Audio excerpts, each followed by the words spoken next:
90% of hiring is done even before you have the first interview. What we did in our process is we have something called a mock doc. So it's mission, outcomes, competencies. This is a very thoughtful document that says, what is the mission for the role? What do we want this person to achieve over the next 12 to 18 months? Outcomes. What are the specific 3 to 5 things we want to see? What ARR numbers? How many reps do we want? Very specific outcomes. And competencies, which you can kind of pattern match to culture. Do you want this person to be intense? Do you want them to be curious? Do you want them to have high IQ? And all of this is tailor-made for your business and for your industry. So we built this document multiple quarters because now you've hired this person, they don't fit your business, and you let them go, and now you have to restart the process. Being super thoughtful, building a document, understanding your problems that you want to be solved, understanding the context of the business, and then running a process from there. And if you don't do all that work and you just jump into the process, you're going to hire the wrong person. It can set you back multiple quarters.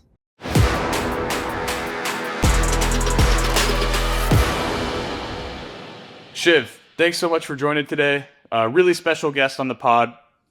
Shiv is the founder of Zuma and has built a really fantastic company. So many interesting stories that I'm excited to dive into. But without further ado, Shiv, welcome to the pod.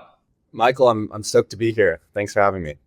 Awesome. So let's start by going down memory lane a little bit. Would love to hear about, very quickly the founding story of Zuma, right? And it really maybe started with Astra, but would love to hear that kind of founding story. How did you identify this problem in the market? And how are you attacking this problem? Yeah, man. So the TLDR is my co-founder and I met in college in 2014. So we've known each other about 11 years now. And after graduating in 2017, we both came from real estate backgrounds uniquely. His dad runs a structural engineering firm that operated out of his house. So he literally grew up seeing architects and builders and property managers in and out of his house. On my side, my parents and grandparents and great-grandparents have done real estate, so buying and renting and selling. So anytime I was in India with my grandparents, I'd always overhear discussions about real estate. So I always had some interest in real estate, didn't really know I was going to get into it in that way. And once we graduated, my co-founder and I reconnected, and we decided to start a side business. We wanted to diversify our income streams. We were in the rich dad, poor dad era where we read that book and wanted passive income and all of these things, and ended up starting Astro. And the idea behind Astro was an Airbnb property management company. And this was 2018, 2019, when regulations were less intense.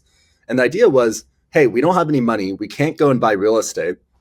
Why don't we go and rent apartments, turn them into Airbnbs with the permission of the landlord, and arbitrage the cash flow? And at the time, it was incredible. You could rent a 1 or 2 bedroom apartment for $3 or $4K and rent it out, for $5 or $6K. You had San Francisco. There were, the Salesforce, Dreamforce conferences where we'd rent out the place for $3,000 a night. So it became this incredible cash flow machine that I just had incredible gross margins. I was still working full time doing consulting. Kendrick made this very interesting pivot. We had this kind of epiphany to have Kendrick go from working at SpaceX, working at his father's firm, to becoming a leasing agent at a family-run property management company in Redwood City. So Class C building, living on the floor, cockroaches everywhere. But the idea was that if we could immerse in the operations of the industry, one, it would be a great speaking of revenue and go-to-market, great go-to-market channel. So any vacancy that this property management company had, we would take on as an Astra unit, and this would be a favor to the landlord. And two, we knew we always wanted to build a technology company, but we didn't know what problem to solve. And we felt that immersing ourselves in the industry, seeing everything at the ground level would really give us that clarity. So, that in 9 months, we grew Astra to $2 million in revenue.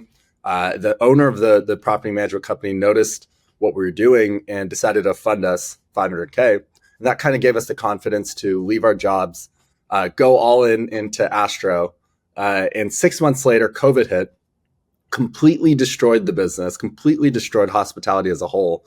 And in 5 weeks, we went from making, $40,000 a month in positive cash flow to losing $100,000 a month. with only a 500K raise. And we had to make the aggressive decision to pivot the entire company. We weren't going to play defense. We didn't know how long COVID was going to last.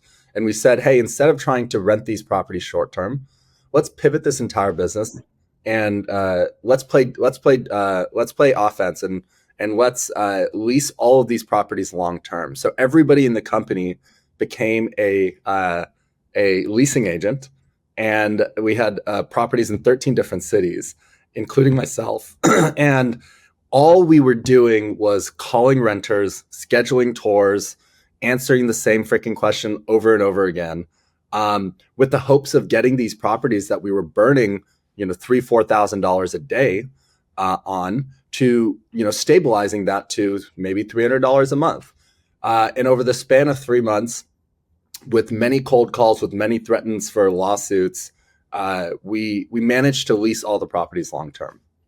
And we took a step back from the situation and realized that we had come from this Airbnb world where Airbnb had built this magical system that allowed you to run your properties virtually. You could click a button, put your property on, people can click a button and pay you money. But when we entered the long-term rental world, it was not as simple. You had to schedule a tour. You had to answer the same questions over and over again. And it felt very mundane and broken. And that was the insight to building what is now Zuma. Zuma today, we build the deepest and widest set of virtual AI tooling to help automate a lot of the manual and mundane workflows in property management. So a long-winded answer, but that's kind of the origin story of the company. What a great story. And, I can only imagine how challenging it was to have built a company up to like 2 million ARR and feel like, you're right there. The opportunity is so real. And then COVID comes in and kind of crushes the business. I think one thing that like at least was a big takeaway for me there is rather than going out and talking to a bunch of companies and trying to find the pain that way, you were like, F it. I'm going to go start doing this job and figure out the real challenges and pain points directly.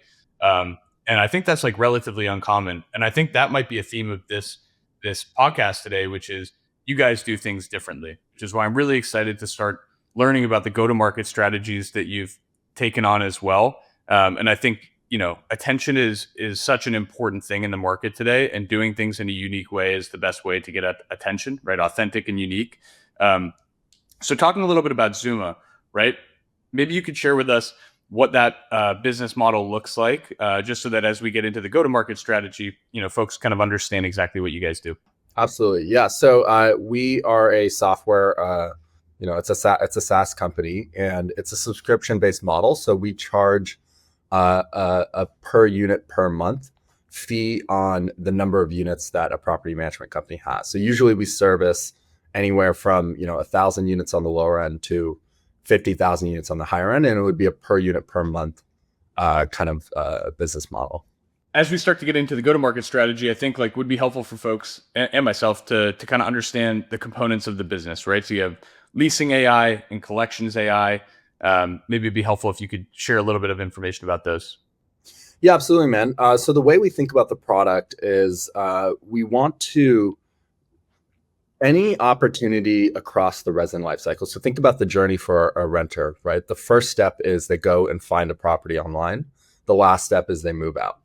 And our vision overall is to identify every single workflow and opportunity and figure out how to automate that with AI as much as possible. So today we have two major product lines. One of them is the flagship product is an AI leasing agent.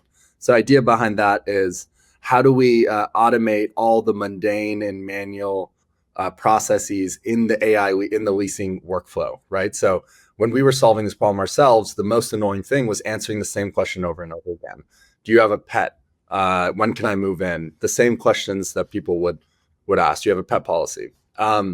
So that product is designed, we integrate with every single database that the property management has. We use that information to answer questions, and we repopulate that information into their system. So think about a user of Salesforce or HubSpot.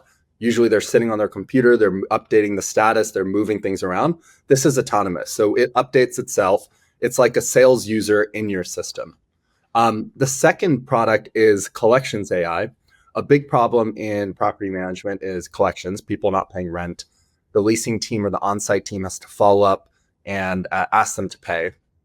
And what we do is we integrate again with all their systems, understand who is delinquent, and we'll auto reach out to the people and collect rent, remind them to pay rent, and own that kind of entire workflow. Phenomenal. So, and having been a renter in the past, right? One of the biggest challenges is reply time, right? And like you're looking at a ton of different properties, and typically, like the folks that get back to you fastest is like, okay, well, I'm going to go tour those properties first. What have you seen on the impact of really shortening that response time to engage with prospective renters? Yeah, so we actually did a study on this and looked at all our properties and all our conversations, and found that I think what people don't understand is response time isn't a game of days or hours, right? It's really a game of minutes. And what we found is that across hundreds of thousands of units, um, you're 49% less likely to respond if it is 70 minutes or later, right? So you're basically, the half life of a lead is 70 minutes. And if you're not engaging with that lead, our SLA is around 2 minutes, you're much less likely to convert that lead, and you're much less likely to lease the property, which is ultimately your main revenue source, right? Tenants, occupancy, etc. So we try to condense this time. What we see is that most of these companies don't have after hour support, but more than half of people that inquire for an apartment are doing it after they're working at 5 or 6 p.m. or on the weekend. So you have the situation where you want to, as a renter, engage, get your questions answered, find a property to rent, but you have nobody on the other end responding to you, right? And whoever responds first, as a renter, I'm not going online and submitting a inquiry to one property. I'm spending 30 minutes. I'm inquiring on 10 properties, and I'm not going to do 10 tours, but I'm going to respond to the people that respond to me and schedule a tour accordingly. So it's really a game of minutes. It makes total sense. So, as you've gone out and built this go-to-market strategy, like, and I guess I'm talking kind of early days to start, right? What did the process look like of getting in front of the target market, identifying, obviously you had lived this role, so like you understood the pain points and challenges pretty deeply. But what did it look like to kind of go out and tell this story to the market and find those initial customers? Yeah, I love that question. So remember, we started this pre ChatGPT blow up, right? So this was end of 2020, beginning of 2021. Um, and one of the Kedrick and I were new to the market. We didn't understand multifamily. We didn't know where to find these customers. There were so many unknowns. And as you mentioned, we kind of do things uniquely. So what we ended up doing, this was December 2020, is we said we rented an Airbnb in Palm Springs. It was pretty nice weather, and we said we're not leaving till we get our first customer. So we basically deserted our life, went to Airbnb, went to Palm Springs, and pretty much all I did was just cold call. So I would have a Post-it note, and I'd do a tally, and I'd make sure that I'd start the day and end the day with at least 150 calls, right? I basically did that for weeks and months. And that's how we got our first customer. It was just true brute force. And I think in the early days, when you don't have the leverage of network, you just have to brute force things, right? And maybe there's smarter ways to do it, and maybe we could have done it more creatively, but we really just brute forced our way into our first customers. I think that's such a great lesson for folks who are starting a business, right? Like most people start with their network. So, you're able to maybe get a few design partners out of the network. But for folks that don't have a network, it really is brute force, right? The fact that you were putting in 150 cold calls a day, and that's how you found your first customer. I think that's like a great story in and of itself, and a great way to like really share, like, look, you got to do the unscalable stuff to start, and you got to push your way into the market. So once you found that first customer, you had this technology. It was, I would imagine, early. You hadn't tested it on live customers. What did the process look like from going from that first customer to going out and finding your first 5 to 10? Yeah, the product was super early. we always prided ourselves in having human and AI. So one of the big differentiations about our product is we believe that there's a piece of the conversation that can't be handled yet with AI, and that's when we actually have our own internal human team that will take over the conversation and respond. Other solutions in the market will kick it back to the on-site team to respond, kick it back to the leasing agent saying, hey, we don't know the answer to this question. Here you go, answer it. What that does is it doesn't really solve the whole problem. It creates a subset of the problem that you are outsourcing to your customers to solve, right? So really, in the early days, our first customer, it was more human than AI. But our whole goal was like, we just need to solve our customers, but we need to solve the problem, right? Whether you're using AI, whether you're using more humans, whether you're doing whatever, the goal is to provide value to the customer and do it in a way that ensures that we're going to convert that customer. So all we did, Kendrick and I have always had a very narrow aperture on what matters. And there's this book called The One Thing by Gary Keller. And there's a question in the book that is pretty much the defining question, which is, what is the one thing that you can do such that by doing it, everything else becomes easier or unnecessary? And the idea behind that question is it's a focusing question. You really got to narrow in. The first customer, when I got that demo, all we cared about, there was nothing else in the company. All we cared about was making sure that customer saw value and making sure that they moved to paid as quickly as possible, right? And once we got that, we would allow that momentum to then get us the next 5 customers. So the process to expand to 5 customers was still brute force, but warm intros and tapping in your network. I think one thing people don't do enough is when you get connected to somebody, that's great, but ask that person to connect you to 3 other people. Meet those 3 people, ask those people to connect you to 3 other people. And that's how you really just expand your network when you don't have a network, is you take 1 or 2 nodes and you leverage those nodes to multiply your network. So that's what we did, right, with our customers is once our customers saw value, hey, can you introduce us to 1, 2, or 3 people? Great. And then we just expanded from there. So it was a combination of leveraging the network we had, but brute forcing it. There was no sales reps at the time. I was running the entire sales process and the deal, and we had no BDRs at the time as well. It's a great point, right? Narrowing the focus. Like, what is the one thing that you can do that's going to get this customer to value? And the more narrow you can get around that one thing, it gives you the flexibility to go out and solve other problems later on. But as long as you can get them to value with one narrow thing early, that seems like a great way to kind of wedge yourself into an account. So what was that really narrow focus on day one?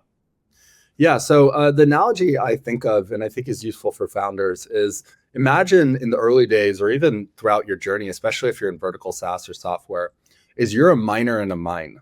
And all you can see is the thing in front of you. And your only job is to mine your way through the maze. And I think forcing yourself to really just see one thing is critical, because you need to match your solution with the tightest problem, because that makes the most value for somebody. If you take a solution and you try to pattern match it to multiple problems, the value is not strong for the customer. So I think that's just a generally good model to use. The KPI or metric that we looked at that we thought was most important, and still do in a lot of ways in the company, was conversion rate. So how do we take their existing conversion rate from lead to tour scheduled? Because that was the part of the funnel that we can influence most. If you ingest 1,000 leads, how many qualified tours can you get from that subset of leads? And what is your base state, and how can we multiply that by 2 or 3, right? So that was really only the KPI. So when I go back to separating the solution from the problem is they have a low conversion rate. They're ingesting 1,000 leads, they're getting 100 tours. Our only problem we need to solve is how do we get those 100 tours to 300 tours, right? So we kind of took a super strong data approach, just really focus in on that metric and made sure that in the 60-day pilot we can show value. Excellent. And early on, like with your first couple customers, were you able to make an impact on those first few that led to like longer term retention with them? Absolutely. Yeah. Yeah. So we converted all the initial pilots. Our conversion rate still to today is in the low 90s for pilot conversion. So it's very clear we're adding value for our customers. Um, but yeah, we in the bar is also lower because they don't have evening staff. We're really solving a real problem. Maybe that's a better way to put it. Is it's a serious problem for our customers because they have information overload. Imagine having thousands of properties, getting leads all hours of the day ingested, and it's a game of minutes. How do you solve that problem with humans? If you're getting hundreds of leads a day and you have a staff that works 9 to 5, how can you possibly do that problem internally effectively, right? So it's a true problem, and because of that, the customers see a lot of value. That's fantastic. And I think that's the base, right, of how you've built a really scalable go to market motion today. Um, so let's talk a little bit about how you then scaled this, right? So brute force to get from 1 to 5. You're seeing value, retention and conversion on the pilot is high. Um, let's talk a little bit about the process of when you started to navigate towards, all right, we got to scale this thing. What were the learnings? What were the biggest challenges that you faced like while you were scaling? Yeah, that'd be great to learn about. Yeah, my biggest mistake on go to market was not hiring a sales leader early enough. I really regret waiting so long. I think founder led sales is great. I think whether it's 1 million or 2 million, I think that's an arbitrary number. I think most founders should discount everything they read on the internet and just understand the true context of your business and operate within that context. That goes with advice too. Anybody that's giving you advice lacks a lot of context unless they're deeply involved and embedded into the business. The context is not there, and the advice is most likely not as applicable as you think for your business. So, uh, I was uh, I was a little bit too stubborn. I was like, why do we need a sales leader? I can just like manage people myself and do this myself. And we waited much further past when you can normally hire a sales leader and do that. So I'd say, yeah, one of the biggest challenges was not hiring that sales leader soon enough. And we really transformed the business when we did. I think what we've noticed is you as a founder are really great at understanding your company, understanding the product. You almost have a magic wand because people want to talk to you, and you should use that power accordingly. But when you're trying to take a system that is not baked, haphazard, you're getting deals through brute force, through network, and all this stuff. That's great to go from 0 to 1 or 0 to 2, but when you have to multiply by the millions, you need to build an engine. So we ended up hiring a sales leader, which we'll talk about the process and my learnings and lessons and how we ran that. Um, but really, the way we get deals today is we have multiple channels, right? We have a BDR channel. We talked about the RV kind of roadshow we're doing, but our thesis is that, especially in this world of AI, customers are going to get even more drowned with salesy outreach, soulless outreach, and they're going to become increasingly unresponsive. So, ironically enough, even though I run a tech company and I run an AI company and I believe in AI, I believe in humans more. And I think you have to build that human connection with your customers, especially enterprise, and you have to do it in a way that's differentiated. Yeah, it makes total sense, and we see that really similarly, right? And I think the best applications of AI today are the applications that allow you to spend more time building relationships and spending that time, whether it be in person or in online meetings, right? It's like, what can technology do to increase the number and increase the amount of time that you spend, facing front facing. So with that in mind, right? You said, and this is really interesting. You're like, look, I wish I had hired a sales leader earlier. And this is a piece, and this has been a recurring topic on this podcast, right? Is like talking with leaders about when they think that time is right. And one of the things that I've heard time and time again, and I agree with it, is it's not necessarily about the revenue, but it's about once you've proven that you can solve painful problems in a valuable way that are leading to retention And it's like, hey, if we get 3 people in, we're going to close 2, or if we get 4 people in, we're going to close 3. And once you get to that repeatable motion piece, that seems when a lot of founders are like, okay, we're ready to start scaling the sales motion. Is that something that you would agree with? Absolutely, yeah. I think you're looking at like the first principles situation rather than like, oh, I have 1 million ARR, or oh, I have 2 fully uh, like quota hitting reps. All these lures that you hear online, I think like are generalizations, and founders should read or take those in with deep caution. Um, yeah, listen to this, right? We a year ago, was it April? A year ago, I was running the sales team. We had 3 or 4 reps. I was managing. We were really struggling to figure out how to kind of build a repeatable motion. And I was just trying to brute force it. I had never done sales myself, besides just what I did for the company. And that kind of led to me basically having this like existential moment where I'm like, if I don't step out of the seat, I'm putting the company at risk. I'm not being intellectually honest. And I think founders get to this point in building the company where you have to be intellectually honest with yourself. You have to really understand where you're holding the company back, put your ego aside, and do what's right. And I think for us, uh, I waited too long. I don't know if it was out of ego or feeling like I could just do it, but I waited too long. And as a result of that, we ran, I think, the most rigorous VP of sales process that I personally know anybody has run. We did 93 interviews. I did over 15 reference checks for one candidate, um, and there's a lot of things that I think people get wrong. We had 3 reps. Today we have no reps.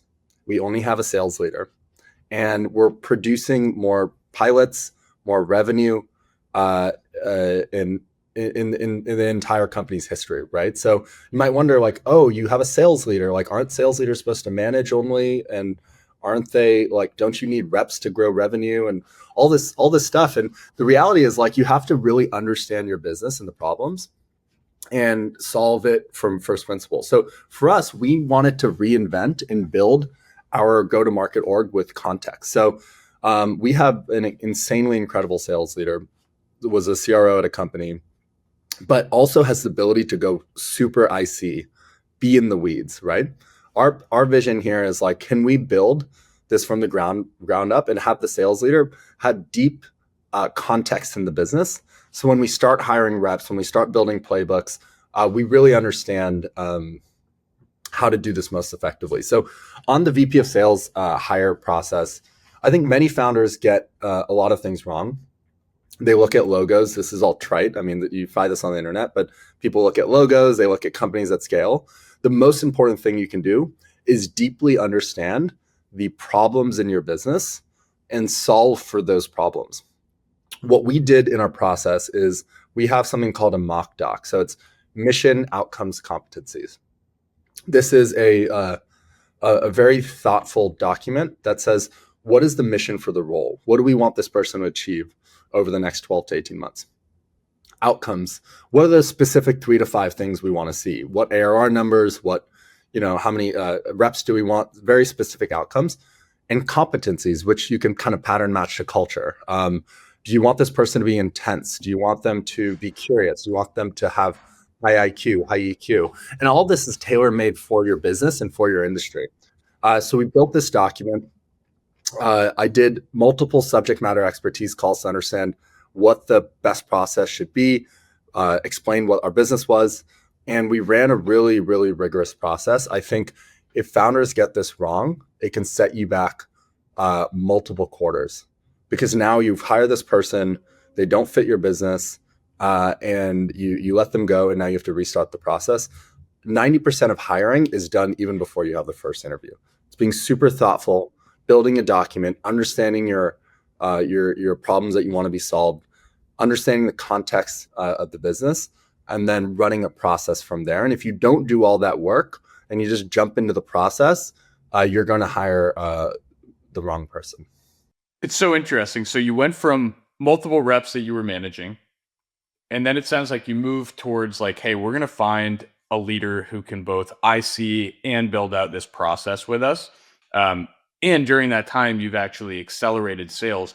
So talk with us, talk to me a little bit about what that process now looks like, with this VP who's now outperforming what sounds like it was like a small team of reps. Because that's really interesting. And I think, again, talking on the theme of unique, like haven't heard of a lot of businesses that have done that, and would love to hear like how that's worked for Zuma. Yeah. So our thesis here is that we don't want to outsource the most important thing, which is sales and revenue and talking to customers and converting those customers to revenue. We want the smartest and most high-powered person, whether that's a founder, whether that's a true sales leader, to own those conversations.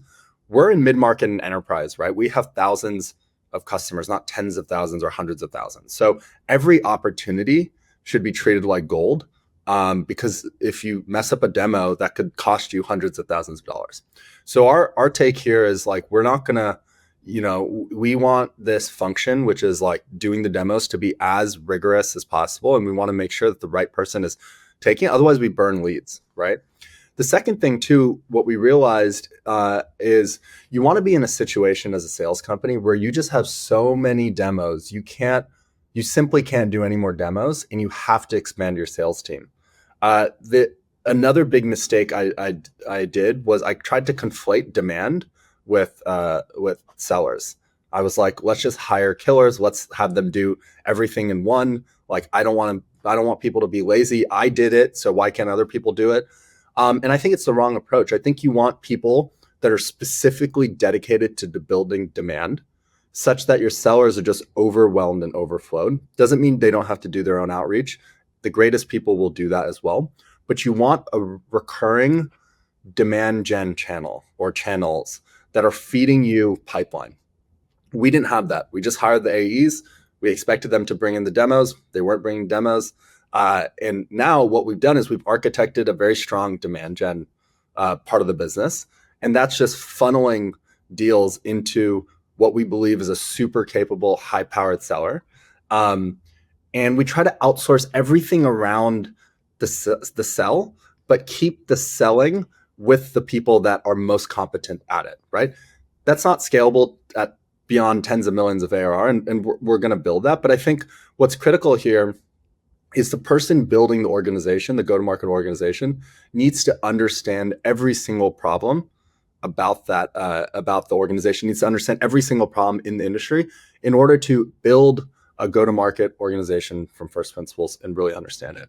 Otherwise, you have somebody coming in saying, I did this at my company, let's hire XYZ. And that doesn't work. Every business is different. You need deep context. So that's our thesis. Over the next couple of quarters, we'll probably add a seller or expand, but I can tell you that we're accelerating far beyond what we were with multiple sales reps. So interesting. So it sounds like the real pivot was like, get someone who's an amazing salesperson, and then build a demand generation engine around them to fill their calendar and allow them to really excel and close deals.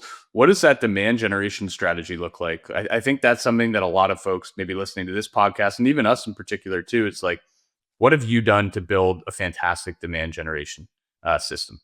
Yeah, and we're far from perfect, and that to me, the one of the biggest rate limiters in the business, because I told you our pilot conversion rate is so high, is demand gen. So it's far from where I want it to be. I want it to be 3-4x more than where it is.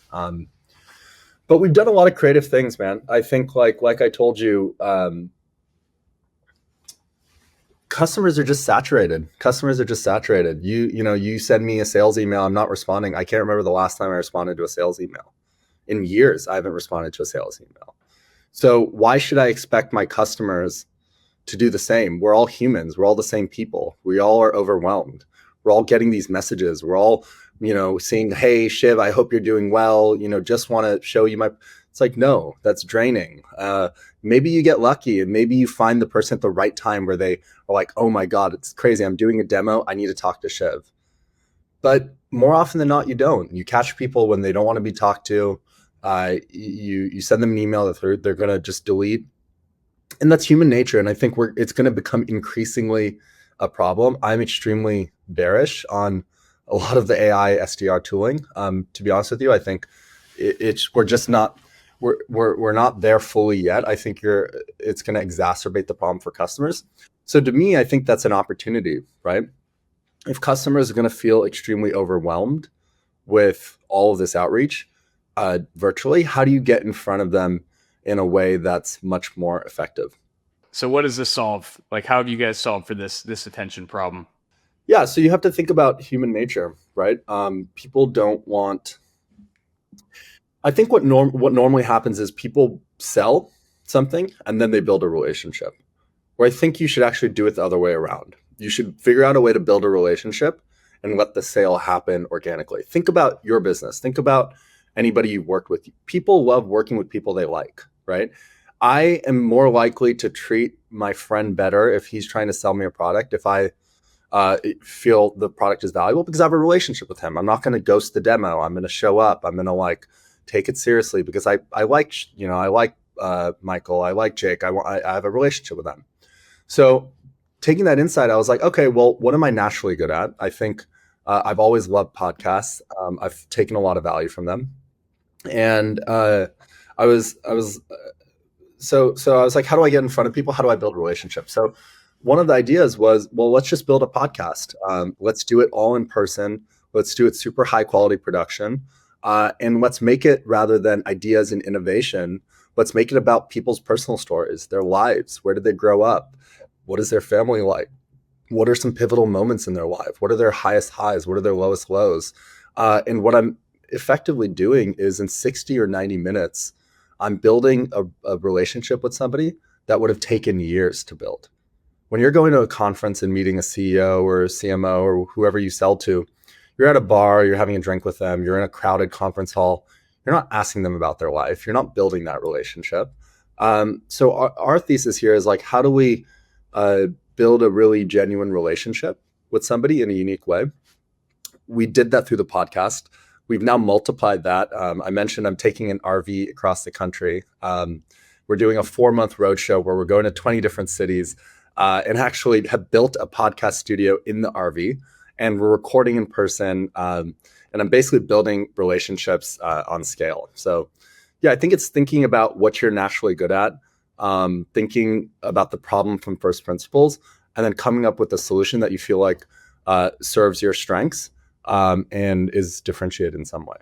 Yeah, I think it's phenomenal and truly differentiated. I think you're probably the only person that I know of that's running an RV go-to-market strategy, but through the lens of like really building relationships with your audience and with your market. So, what does the process look like for you of actually identifying the folks that you want to talk with, and then of course, like getting them into this podcast funnel? Yeah, that's been challenging. I think the first thing I did was leverage my network, right? Who is on podcasts, who would be good guests, and just like blast people. Do exactly what I did in the early days, which is find a couple nodes, get on a call with them, ask them who else I should talk to, and just repeat. And you take your network from here and you just like multiply it. So I did that initially. And then what happened was, every guest we had, I would ask for nominations. I'd ask for recommendations. And I would just scale from there. The challenge, though, is like, I do really believe in, our industry is very human driven, right? It really depends on what industry. We sell to multifamily marketers. Real estate and multifamily is a very relationships driven business. So in our industry, the human connection is even more important. So we leveraged current guests.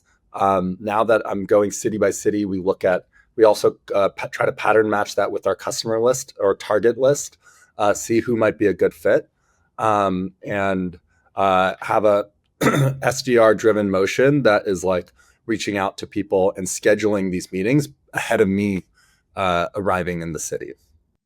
It's amazing. So let's talk a little bit about post podcast, right? Because I think there are founders, including this podcast right here, right, where like it's all about talking with folks that are kind of folks that you would want to learn from, but also folks that you might want to work with.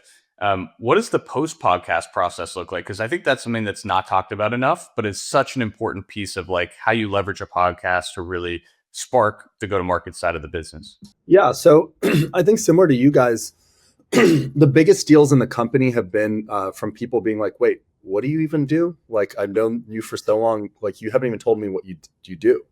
And then I'm like, oh yeah, okay, I do XYZ. And it's almost like an anti-sell where they're like, wait, why is this guy not like asking me what I do? Um, and so my point there is like, I never bring up what Zuma is. I never bring it up in the podcast. And it's completely natural. And if they are interested in learning more, I let them know. But I think that's fine. That's a base level step. But I think the next step is I try to build a segment in the podcast that would help actually be pseudo discovery. So can I learn more about this person and their company in a way that would kind of be a discovery call, but obviously not a discovery call, but ask them, where do you see AI going? What do you think the biggest problems AI can solve that they're not solving?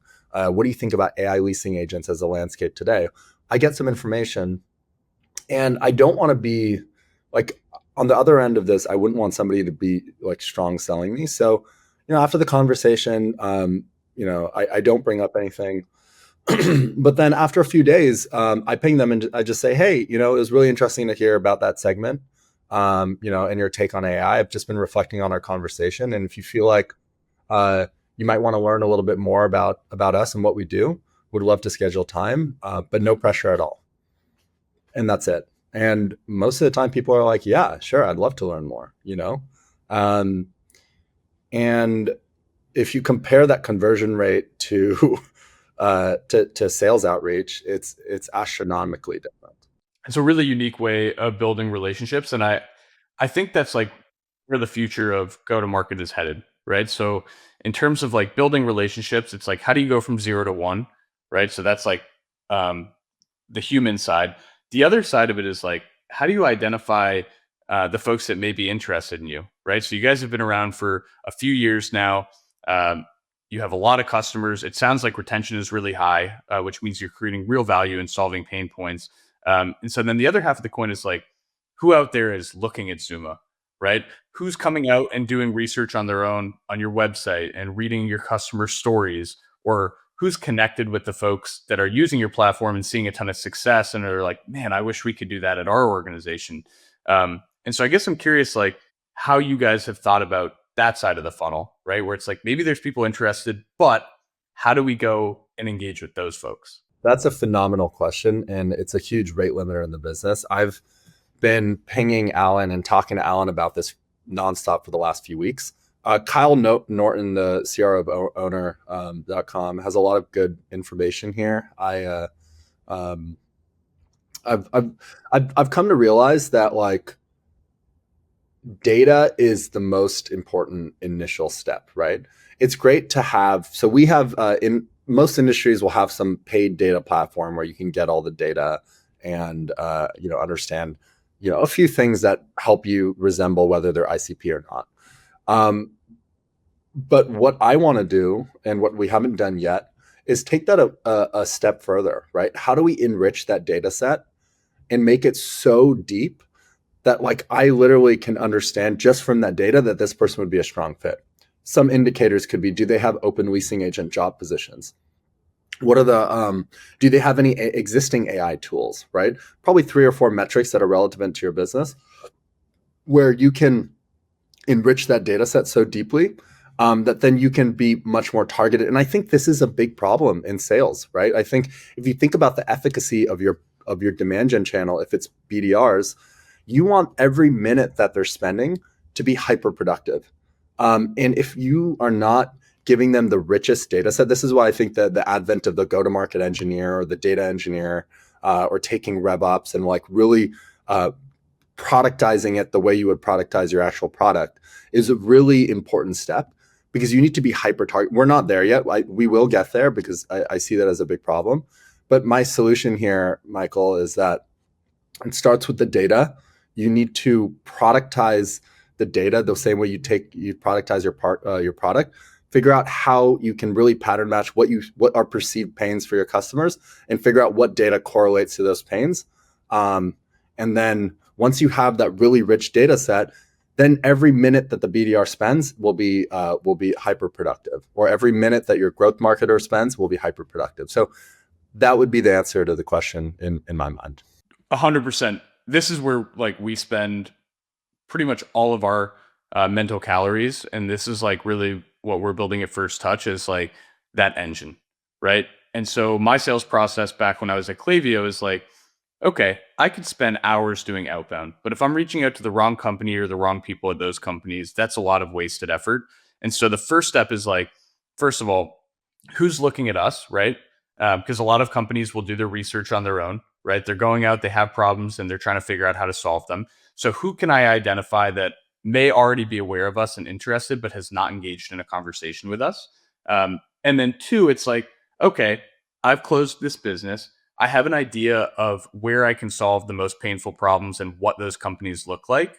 And now I'm going to turn that into a playbook for myself of how do I identify when a company might be a great fit, right? So at Klaviyo, for example, a lot of it came down to the tech stack that they're using, the price of the products that they sell, the volume of website activity that's occurring on the website, right? How can we improve that funnel? And then how do I go out and find 30 or 40 companies that really fit and match that archetype and really like targeted in a very specific way, understand those pain points and communicate it and deliver it. Um, and so I think you're totally right. And I think in this attention economy where it's like, look, there's so much AI outreach, there's so much outbound going out. If you can't nail it, right, by identifying the people that are interested in you and finding the customers that look like your best customers and being able to tell that story really effectively, it's so hard to cut through the noise.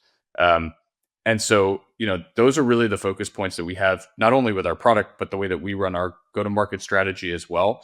And I think there's a term that's becoming more popular that I really like, which is warm outbound, right? It's how do you identify the folks that are potentially looking at you, interested in you, whether it's on the website or on social, and being able to really circle those people with a holistic strategy. Some of it's direct communication. Other parts of it are advertising and being able to circle them with materials that they can go out and do their own research with. But I think you're 100% right. Like that, I believe, is the future of how pipeline generation will be built. Combination of relationship building and going out and finding that ecosystem that you fit really well in and identifying who's already looking at you that maybe hasn't engaged yet. I love that, man. Well, I definitely want to learn more because it is a real problem for us. So it's funny how this naturally Yeah. kind of. Right. Right. So many parallels. Love it. Okay, cool. Well, fantastic. I know we're getting close to time. I have a couple last questions that I think, are really interesting and I'd love to learn more about, but you've got this process down. You're scaling pretty quickly. It sounds like what does the next year look like for you? And, what are you guys hoping to achieve over the next year? Yeah, I think like most businesses, revenue is kind of the North Star for us. So I think we'll 3x the business would be our goal. And really, it's just like building a a true go-to-market engine that can scale by the millions, right? I think we're at the stage, we're kind of at that inflection point where we're building the DNA. We have a really truly great sales leader who is wide ranging, can play IC, but is super strategic. And really, we're at that inflection point where we're over the next few quarters going to build that machine that can actually scale by the millions. How do you take a business from 8 million to 24 million? It's totally different than how do you take a business from 2 million to 4 million, right? So really the goal for us is revenue. And then how do we build that engine that can actually scale by the millions? I think that'll be a combination of building a stronger, more repeatable go-to-market engine, but really identifying the kind of greenfield opportunities in the market, right? I think go-to-market is one piece, but you want to build a product that is just indisputably valuable and indisputably superior to everything else. Because that's if you combine that with a truly 0.1% go-to-market engine, that's when you get the business that really just hits escape velocity. So I think identifying kind of the next product expansion lines and then building that go-to-market engine that can scale by the millions. Love it. So last question, and I like to ask this question towards the end too, because we've now learned so much about how you guys run your business, how you've fundamentally thought about growth at the company. where do you see like the future of AI, right? Like a lot of folks think automate everything. It's going to take a ton of roles. But like, how do you think about the future of AI specifically in your industry? Yeah, in our industry, as I mentioned, Michael, it's so relationships driven. It's so human oriented. I truly believe that the human aspect of it is a big part of the selling process for a lease. If I'm a renter and I go do a tour, the place matters, but many times people think they're more logical than they are. And the quality of a tour that the leasing agent can do and build that emotional relationship, just like sales, is, I think, undying. And it's really critical. So, my vision for AI is how do we heat seek all the manual, mundane, energy draining workflows, activities, following up with people, answering the same question over and over again, asking people for money, um, so many different like little work activities that will be automated. And then how do we support that with humans? I think the future of AI in our business is a intelligent decision making machine that integrates with every single piece of data, um, and provides you recommended actions. Hey, Beth just had a really we just did a maintenance order for Beth, and it sounds like through the text conversation her sentiment was really positive. Should we ask her for a review on this property? The human interacts with that. It's like, yes, approved. Boom. So I think there's this harmonization that is required. Think about it with ChatGPT. I love AI. I love ChatGPT. I don't just like take what it says and then use that as output. I work with it. I iterate with it. I play with it. I edit it. And there's this symbiotic relationship that I think we're going to see across the life cycle of the business. So I'm a big believer in the symbiotic nature of human and AI, and especially that approach in our industry. Love it. Let people talk with people. Let people spend more time with people, and take care of the stuff that should and could be automated. Shiv, awesome having you on the podcast today. So many good learnings and so many good valuable lessons for me and the folks that are listening to this. So just want to thank you a ton. This has been an awesome conversation, and yeah, appreciate you. Awesome. Thanks, man. Thanks for having me.